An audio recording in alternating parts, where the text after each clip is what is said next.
જેતપુરના Dhareshwar GETCO office પાસે યુવકને pipe વડે હુમલો કરી યુવક પાસે રહેલ રૂપિયાની બેગ લૂંટવાની નાકામ કોશિશ કરી હતી. રાજકોટ ગ્રામ્ય પોલીસે 3 ઇસમોની ધરપકડ કરી છે. જેતપુર ઉદ્યોગનગર પોલીસે 3 ઇસમો પાસે ઘટનાનું રિકન્સ્ટ્રક્શન કરાવ્યું હતું. જેતપુર પોલીસે 3 આરોપીની અટકાયત કરી આગળની તપાસ હાથ ધરી છે. જેકે સિંહ ગુજરાતી સાથે રાકેશ પીઠડિયા, જેતપુર.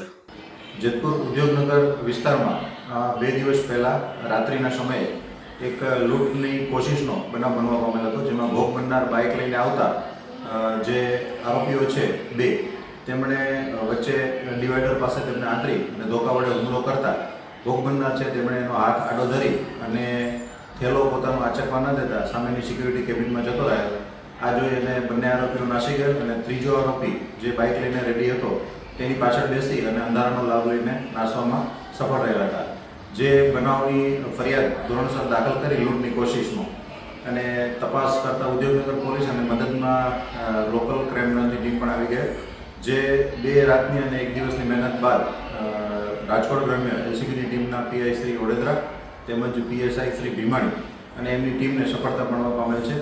અને 2 આઉટસ્ટેટના આરોપી છે અને 1 લોકલ સરદારજી છે, એ ત્રણેયને ધોરણસર અટક કરી અને એમની રિમાન્ડની તજવીજ ચાલુ છે.